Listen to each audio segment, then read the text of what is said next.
Tonight on Primetime, a US ceasefire proposal aimed at ending the war with Iran may already be facing resistance.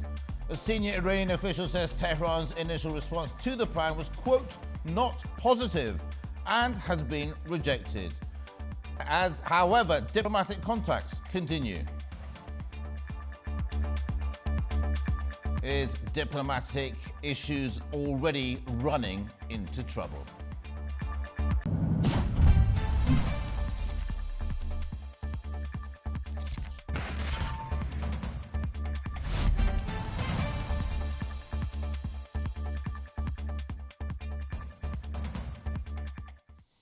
Hello and welcome to Prime Time. Our top story tonight, a US ceasefire proposal aimed at Iran may already be circling behind the scenes. Iran has rejected a ceasefire proposal from Washington and outlined its own conditions for a truce. Yet intermediaries appear to be carrying messages between the two sides as efforts to end the conflict quietly take shape. Iran on Wednesday dismissed a US proposal to pause the war in the Middle East and outlined its own plan, which includes a halt to the killing of its officials, guarantees that no further war will be waged against it, reparations for the conflict, and recognition of its sovereignty over the Strait of Hormuz. This follows earlier reports that the US has put forward a 15-point peace plan through intermediaries in Pakistan, aimed at resolving the conflict in the Middle East. The New York Times, citing two officials briefed on the diplomacy, said the proposal outlines steps addressing Iran's nuclear and ballistic missile programs, as well as maritime security in the Strait of Hormuz. Israeli media reports say the proposal includes the dismantling of all existing Iranian nuclear capabilities. According to a source, it would also require no production of weapons-grade nuclear material on Iranian soil, with all enriched material handed over to the International Atomic Energy Agency within an agreed timeline. It said Iran's Natanz, Isfahan and Fordow nuclear sites would be decommissioned and destroyed, and the IAEA would get full access to all information in regards to Iran's nuclear program, adding that Iran would cease the funding, directing and arming of its proxies in the region. In addition, the Strait of Hormuz will remain open and a free maritime zone, and no one will block it. The ceasefire plan was submitted to Iran by intermediaries from Pakistan, who have offered to host renewed negotiations between Washington and Tehran. Prime Minister Shehbaz Sharif said Pakistan stands ready to be the host to facilitate meaningful and conclusive talks for a comprehensive settlement of the ongoing conflict in the Middle East. The proposal comes as the US military is preparing to call up at least 1,000 more troops from the 82nd Airborne Division to supplement some 50,000 troops already in the region. It's the latest addition of American troops after US officials last week said thousands of Marines aboard several Navy ships will be heading to the region. Iran's reaction remains unclear. Tehran has denied that any negotiations are taking place, even as Donald Trump delays his self-imposed deadline for Iran to reopen the Strait of Hormuz.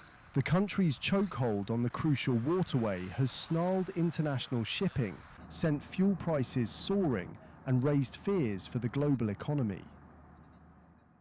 Well, we have a lot to get through, and joining me now, I'm very delighted to say, is Shiraz Mahmoud Khan. He's a research scholar at Western Caspian University here in Baku. Well, he's been closely following the diplomatic and security dynamics surrounding the conflict.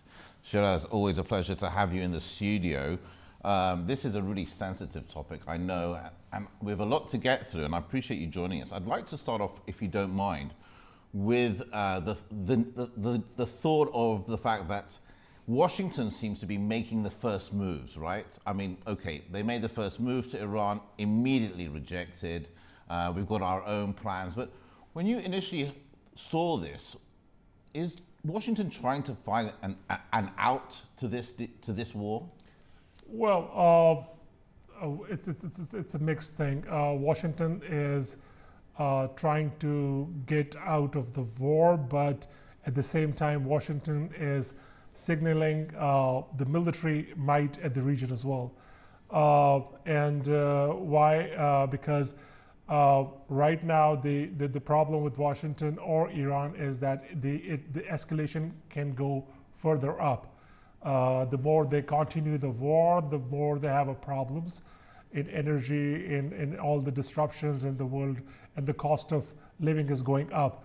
So what Washington is doing is Washington is trying to adopt a back channel diplomacy because in the front they do not have the diplomatic leverage as the diplomats cannot really go and negotiate with the diplomats of Iran at the moment. So the back channel diplomacy is the another option, and they have chosen probably two countries or three countries, and they are Pakistan and Turkey. And why Pakistan and Turkey is another topic to discuss, but I think this is what it is going on. Iran at the moment is trying to reject the negotiations, but I think the longer this war would go on, it's not good for Iran either. Yeah, no, you make some good points there, Shez. But we've sort of heard a lot from Iran, or official statements have come out and said, look, first of all, there aren't any negotiations going on at the moment at all. However, we've seen Trump, right? He's come out and said a couple of times, oh yeah, we've started conversations already. This is definitely nearly over. Yet Iran are categorically saying no negotiations are actually taking place. I'd like to get your thoughts on why perhaps Turkey and Pakistan were chosen, do you think, at this stage for potentially being negotiators? Okay, so first I would like to talk about Iran as well a little. Sure. Why is it not, coming on surface that, publicly it's denying it? Because it is, it can foresee a lot of backlash from the people of Iran, because a lot of people are against this war as well.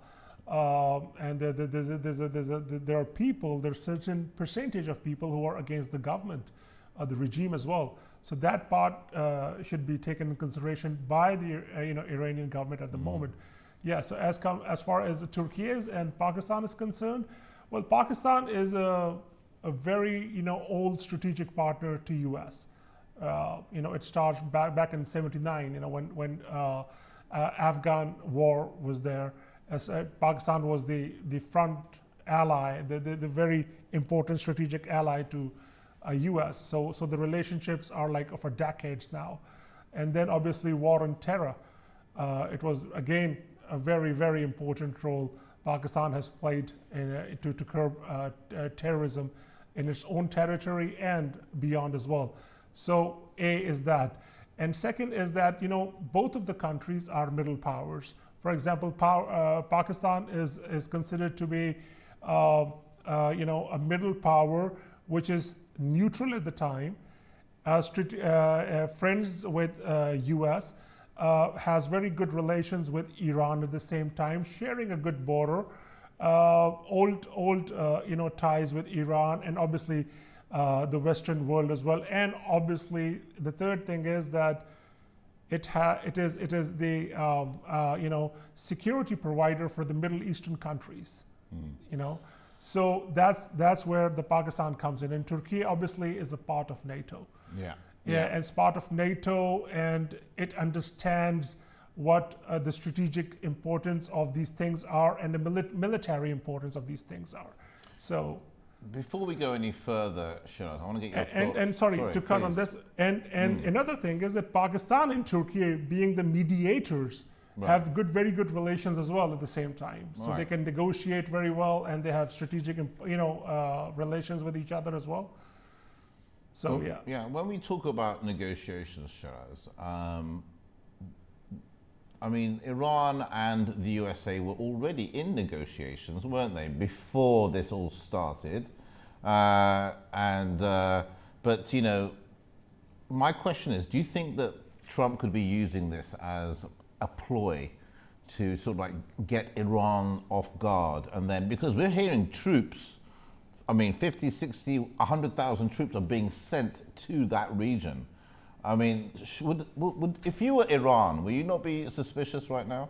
Yeah, okay, so why Trump is doing it, because even if Trump adopts the back diplomacy channel, but Trump would like to assert a little more pressure so that, Iran, whatever the negotiation takes place, whatever the agreement both of the sides do, Trump wants, or the US wants to be on the upper hand while exerting the pressure around and keeping, Iran would be saying, okay, I have troops around, I have all these navies, coming towards me and all that. So it is to pressurize Iran at the moment to come to the terms, whatever, US wants it.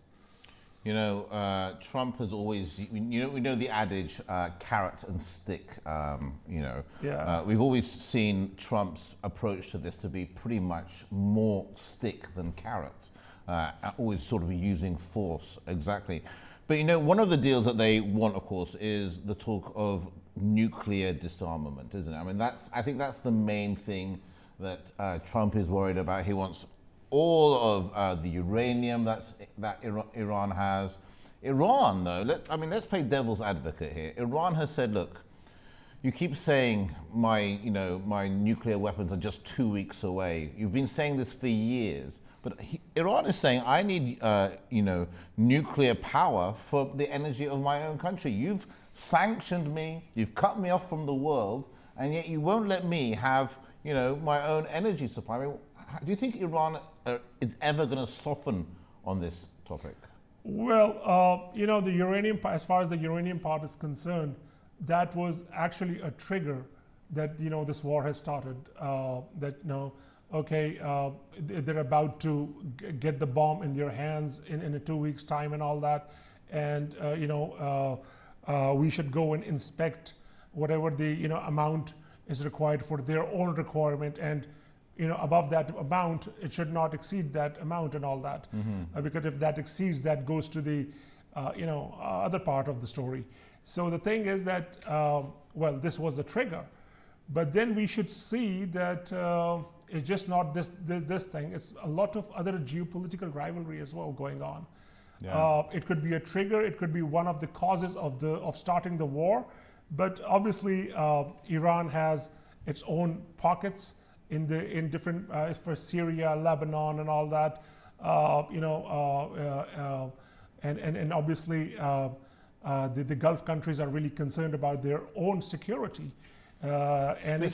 Speaking of Shiraz, we've recently heard reports that Saudi Arabia and the UAE want to get involved in this war. In fact, sort of attack. I mean, isn't that worrying? It is worrying because that would be escalation of the war, and that's why last week I was here, and I was asked that whether Pakistan as the security provider for the Middle Eastern countries, especially UAE and all that, would jump in the war. And so Pakistan's stance has always been very clear, not taking anyone's side, be neutral and all that, because if Pakistan jumps in, that would escalate. Pakistan's a nuclear country. Country, yes. Oh my gosh. Yeah, oh my gosh. Yeah. Shiraz, we've also talked a lot about, throughout this last week, about the Strait of Hormuz. Yeah. How strategic is that? Is that an ace in the hands of Iran right now? The whole geopolitical thing is revolving around Strait of Hormuz, and the problem is right now is that Iran, since it's located in Iran, so it knows it's all geopolitical significance, and it knows each and every inch of that Hormuz River. But for a shorter period of time, Iran can always do the hindrance in the commute of the oil and all that. But in a longer term, it cannot really afford it. Asymmetrical war can be done for a shorter period of time. Shorter gains can be done by Iranians. But for a longer period of time, Iran cannot really afford it economically because it's already in sanctions. So a shorter goal could be done, disruption could be done, but not in the longer term. Actually, that brings me nicely to my next point, Shiraz. We talked about what the United States wants. Clearly, the world wants the Strait of Hormuz to be open so we can get cheaper gas.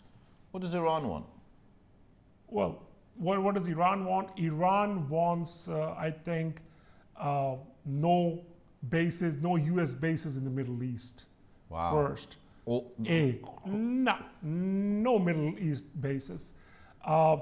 Sanctions to be uplifted. Economically, all of them? All of them. Why not? Yeah, why not? That's what they're wanting right now. I don't know how would this negotiation go on. But then U.S. Obviously needs some guarantors that, if we do that, what would Iran do? So there's I don't know, the negotiations are likely to happen. That's what we're getting in a week or two time, probably in Islamabad and Pakistan. But both of them are like, this is a pre-negotiation posture. They're trying to maybe feel the water or check the water or whatever you call it, and let's see how it goes. Yeah, let me get you. I know this is going to be speculation for you, but let's say for some miracle that both sides come. When we say both sides, I think we need to bring Israel into the three parties need to come into the negotiations. But let's say the USA, Israel, and Iran are all at the table and they've come to some form of agreement. Who will be responsible for making sure that this agreement sticks and that no sides break the promise, do you think? Well, I don't know about, I cannot really answer you this at the moment because right now the European countries are not really backing this thing, are not really involved in this whole situation. And then you have just the middle powers left, which is, again, the negotiators, the mediators, and that would be, I don't know, Turkey or Pakistan or any other friends of other allies of US, or probably this side, but the guarantors are very less at the moment. Are you not believing? Are you not thinking that perhaps the Gulf countries could get involved and perhaps not get so attacking and not wanting to escalate this war? I mean, I've just heard now from my producer that there's been some recent attacks in Qatar as we speak. So it's devastating, really, because I can't really see this calming down in the next sort of week or 2 weeks. Because the thing is that in Iran, the power structure is quite segregated. Tell me about it. Yeah, so they do not have one guy sitting on the top and ordering that you have to do all that. And I think Trump said the very same thing. He said, "I'm not quite sure who I'm supposed to be talking to." Right? Exactly. So they have pockets, and their strategy has always been the past as well. That if this thing comes in and your boss is dead, so get into the pockets and do whatever you want to do. That kind of a strategy, because we have seen in the past as well that Iran said, okay, it was not us who instigated and all that, but Iran didn't even know itself. That looked like that. I mean, Iranian leadership was saying something else, and it was done something else. I don't know. So it has been witnessed, or it has been observed that there are certain pockets in different parts of the country, and they're doing independently whatever is being done. So that is again very, very risky thing. Yeah, and we still haven't heard from the UK. We haven't heard from Europe really very much. China not really taking any major roles other than de-escalation. But Shiraz, it's been a pleasure having you here in the studio. Thank you very much for joining me here. My pleasure. My pleasure. Good talking to you. Thanks again. Right after the break, we're going to take a look at some global news stories. Do stay with us.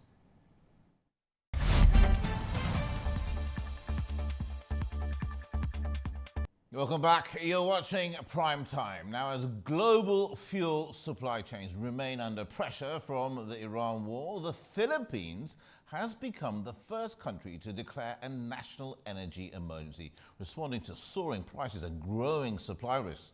Other governments are now taking similar steps. In the Philippines, President Ferdinand Marcos Jr. has declared a state of national energy emergency, warning of an imminent danger to the country's energy supply as the Middle East conflict continues to disrupt global markets. A government task force has been formed to ensure the supply and distribution of fuel and other essential goods, while authorities have been granted emergency powers to secure imports and stabilize availability. The measure will remain in effect for 1 year amid rising oil prices and mounting supply chain risks.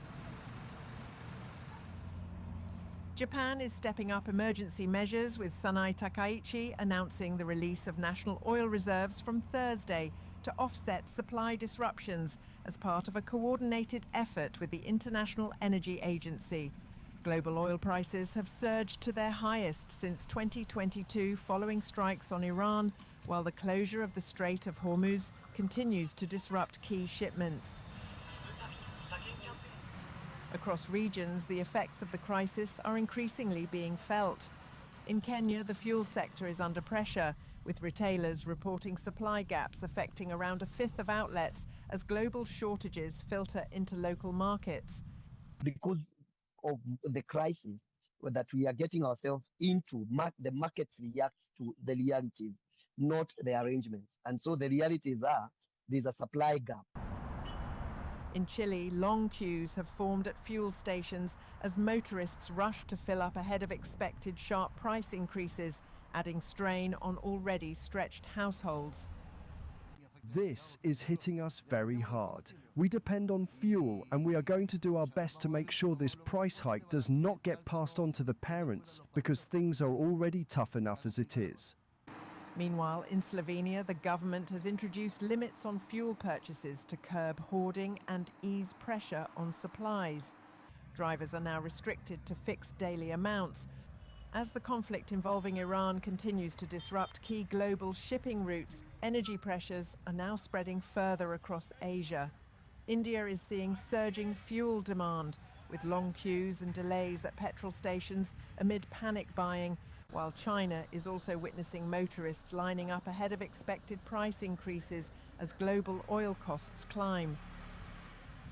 The aviation sector is increasingly affected, with airlines cutting flights and raising fares as fuel prices surge, with warnings of billions of dollars in additional costs if the situation persists.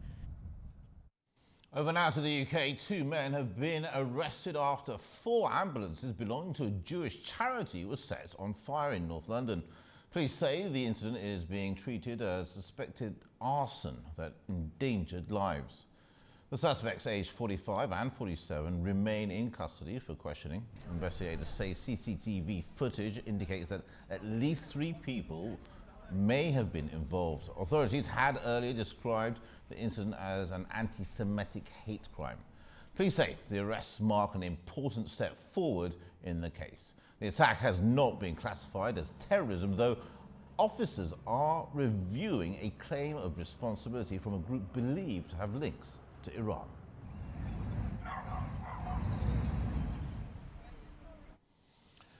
Well, Denmark's Prime Minister Mette Frederiksen has submitted her government's resignation after her coalition suffered a major defeat in the general election.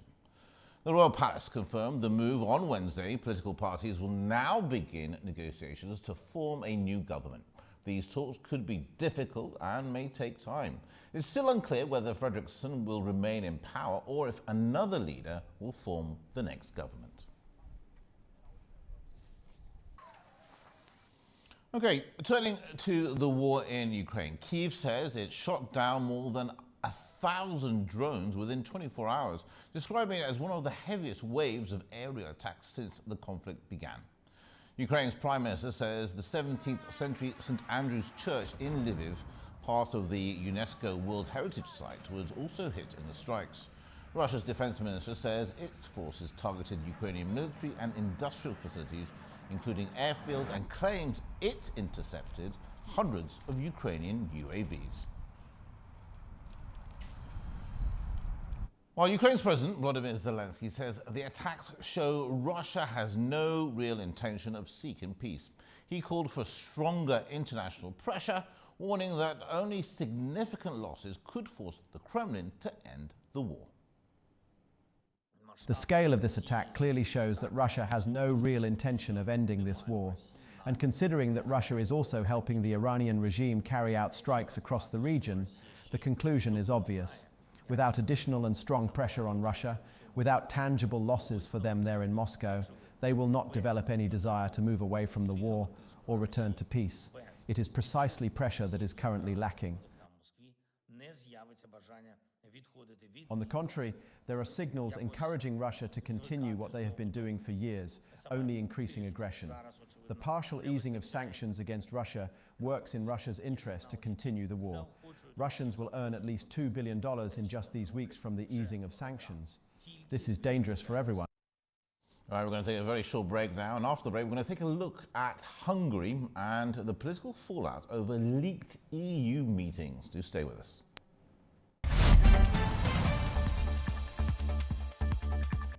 Welcome back. You're watching Prime Time. Let's head to Europe now. Hungary is facing scrutiny in Brussels over reports that sensitive EU discussions may have been shared with Moscow. Budapest denies the claims, calling them fake, while the controversy comes just weeks before Hungary's election. Now, William Denslow reports now for A News from Brussels. In response to this reporting, first picked up by the Washington Post, the European Commission says that these accusations that Peter Szijjártó, Hungary's foreign minister, faces are greatly concerning. The Commission has sought clarification from Budapest on these allegations that Szijjártó would share details of European Council discussions with his Russian counterpart Sergei Lavrov. Now, we've heard from Budapest and from Peter Szijjártó describing it as fake news. He also says that it is perfectly normal for him to have conversations with fellow foreign ministers, be them Russia's foreign minister or from any other country as it may see fit.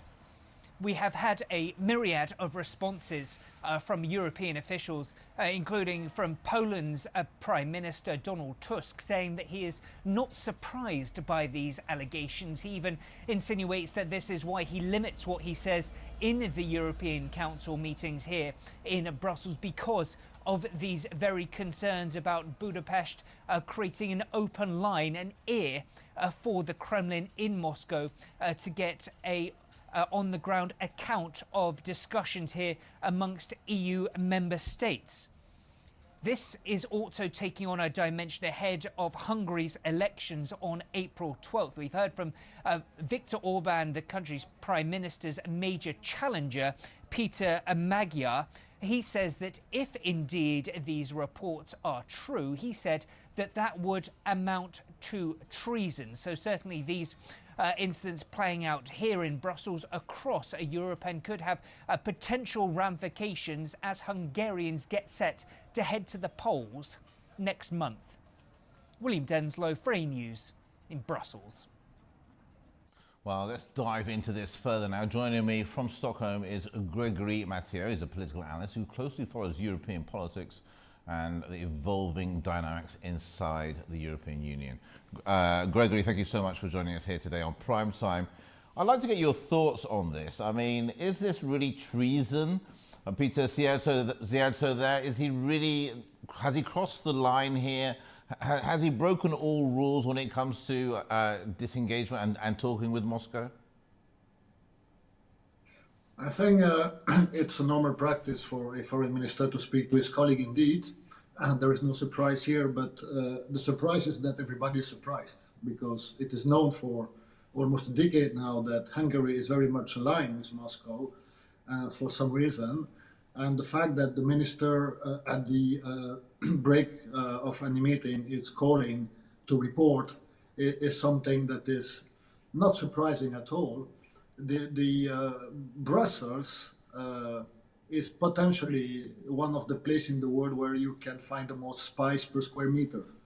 So if the Russian would like to know what is going on in such room or in such discussion, they have plenty of ways to do it, and they are indeed very active in doing so.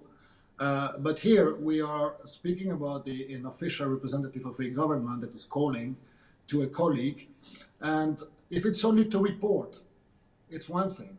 But the real question is he taking instruction? That's, I think, the real question here.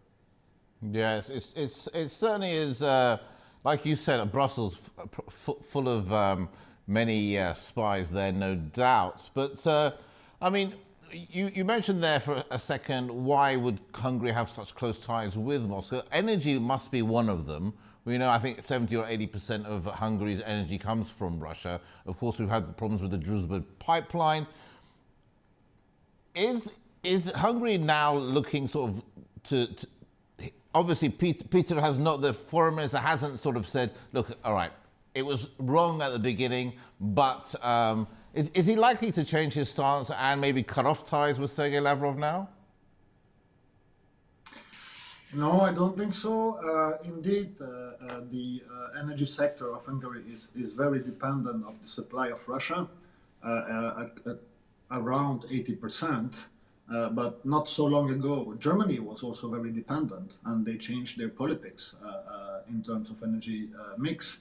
But for Hungary, they are still very dependent. We can see now with the crisis in the Middle East and the Strait of Hormuz that all Europe is indeed depending of fossil oil. And it is a choice. It is a political choice, and it is assumed by Mr. Orban. He never hides that he is aligned with Moscow and that he prefers to buy his gas and his oil from them. So I don't think that he will change that because of that report. It is part of the strategy. But energy is one thing. But Hungary is a member of NATO. We are talking about discussion in the EU buildings. Same discussion happen in NATO buildings. So if there are any strategic or military planning discussion there, is it kind of the same conversation that is happening at the break? That's a concern. Yeah, it certainly is. It certainly is. Gregory, what are your thoughts on how, how likely that, we have elections coming up in Hungary very soon. I think it's on the 12th of April, I believe. Viktor Orban's party, the bigger party of the two, is at the moment, I think, 3 or 4 points ahead in the polls. But what are your thoughts? Do you think that the main candidate, I don't have his name at hand, but the main candidate does seem to be close on his heels. Are we likely to see a shift in the Hungarian government because the new party is more EU aligned? It's a possibility. Mr. Orban is one of the oldest prime ministers serving in Europe. If you take aside Mr. Lukashenko, but I don't consider that point, he is a very experienced and very seasoned politician. We are speaking here about the fact that Hungary is reporting to Russia. I must be fair, and I would say that everybody in Brussels is trying to know what the others are thinking, what the others are going to table. I would like to remind that not so long ago it was reported that Madame Merkel was bugged or listened by the Americans. So I would say this is, unfortunately, maybe business as usual here. And Mr. Orban is campaigning, and for the first time he is indeed challenged by Mr. Magyar, who is a former member of his party, by the way, with a more pro-European tendency, of course. We will see. The voters will decide. The thing is that the fact that this information is going out now, at the end of the campaign, I don't think it's a coincidence. I think that Actually, it's also building the image that this person is not with us, and this is the famous external enemy. that's It is excellent. mainly benefiting for the opposition. Yeah, that's an excellent point, actually, Gregory, and that quite nicely brings me to my next question. Strategically given out this information now that Viktor Orban is siding with, quote unquote, the enemy, or Russia. As we know, EU is not is of course pro-Ukrainian. Is this a tactical move, perhaps maybe by his opposition or by Brussels itself, for the people to realize that, you know, Viktor Orban may have been with you since the year 2000, but he's not your man anymore. Time to go out and vote. Could that be the message that they're trying to do? It can be both indeed, but let me remind one thing. One of the biggest supporters of Viktor Orban is Donald Trump. He's not alone. He has many friends of this kind. So for this time, the election will be really challenging. It's also maybe erosion of power. There are many rumors and scandals inside Hungary about corruption, etc. So there is maybe a fatigue of the party of Mr. Orban there. He was in power for a long time now, and the voters will decide. I just hope that the result of the election will not be contested and will be respected. True. Let's hope so. I mean, after all, that is diplomacy, and that is what all the Western worlds are continually fighting for, diplomacy, isn't it? Let me ask you one more question, if I may, before I let you go, son. I do appreciate your time very much. If we do see, let's say, Viktor Orban regaining another term, another 4 years, and he still continues to be, of course, very pro-Russian, what's the strength of the European Union here? Could we see Hungary being sort of sidelined, not invited to all the meetings? Is that a possibility?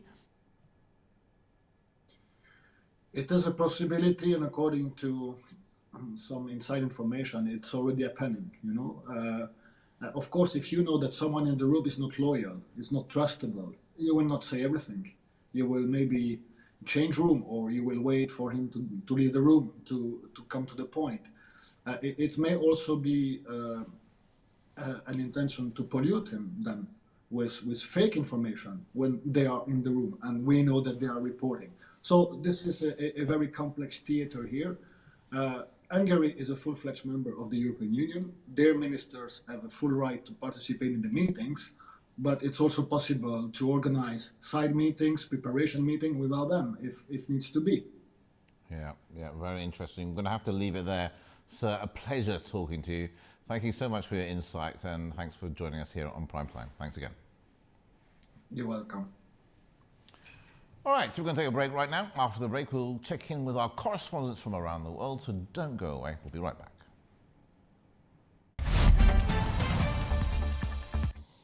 Welcome back. You're watching Primetime. Let's check in now with our correspondents around the world. Let's head to Turkey, because Turkey says natural gas deliveries from Iran are continuing despite reports of disruptions following strikes on the country's largest gas fields. Now, the comments come as regional tensions, of course, remain high and uncertainty grows around the Strait of Hormuz.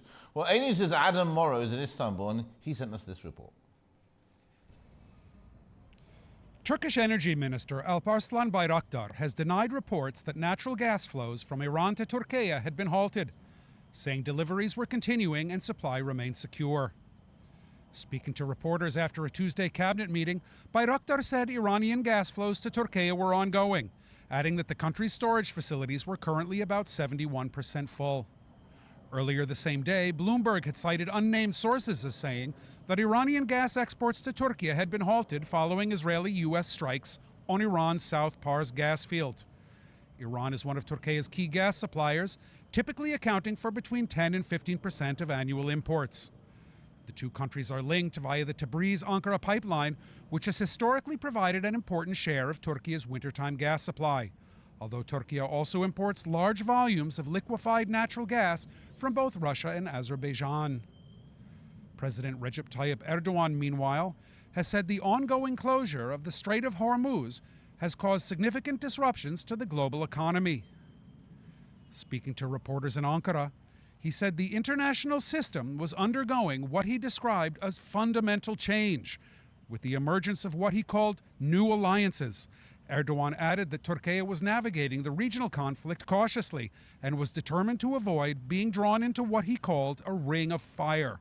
Since the regional conflict began last month, Iran has effectively restricted shipping through the Strait of Hormuz, saying that what it describes as non-hostile vessels may transit the strait if they coordinate with Iranian authorities. According to Turkish officials, at least one Turkish-owned ship has been permitted to pass through the strait, while a number of others are still awaiting Tehran's permission to transit the strategic waterway. This is Adam Morrow for A News in Istanbul, Turkey. Right, let's head east now. Afghanistan has released an American citizen who had been detained for more than a year, describing the move as a humanitarian gesture during the Eid al-Fitr holiday. Now, the release followed appeals from the man's family and coordination with international partners. A News' Tamim Bahis reports now from Kabul. The Afghan Ministry of Foreign Affairs says American national Dennis Coyle has been released on humanitarian grounds after the country's Supreme Court ruled that the time he had already served was sufficient. Officials say the decision came after a request from his family, particularly his mother, seeking clemency ahead of Eid al-Fitr. And he was later handed over to his family and a U.S. delegation in Kabul. Afghan Foreign Minister Amir Khan Muttaqi also met in Kabul with former U.S. Special Representative Zalmay Khalilzad, UAE Ambassador Saif al-Katbi, and a representative of the detainees' family. During the meeting, Muttaqi said foreign nationals are detained only for violations of Afghan laws and released after judicial procedures are completed, adding that Afghanistan is ready to improve consular cooperation. Authorities thanked the UAE for helping facilitate the release and also acknowledged Qatar's role in supporting communication between officials and the detainees' family. U.S. officials confirmed that the release came without any deal or payment, while welcoming the move, but noting that Washington is still seeking the return of other detained Americans. Tamim Bahis in Kabul, A News. And finally, back here in Azerbaijan, a global hub of passionate travelers, Nomad Mania, has brought its annual meeting to Baku, just ahead of a special two-day journey to Karabakh. More than 70 travelers from over 30 countries have gathered in Azerbaijan for this unique trip. Their route will take them from Baku to Agdam, then onward to Shusha, Khankendi, and finally Lashin. Well, the A News team will be tracking their journey. Founded in 2012, Nomad Mania now connects more than 55,000 travelers worldwide, covering over 1,300 regions on its global travel map. Its founder, Harry Midsidis, who has visited all of them, says this marks his fourth trip to Karabakh. Compared to the first time we went, when it was in ruins, it is really impressive to see the building.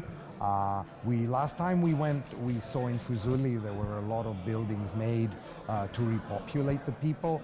I'm also very impressed with the road network. You know, the road is now smooth, one can get there much faster, so that's impressive.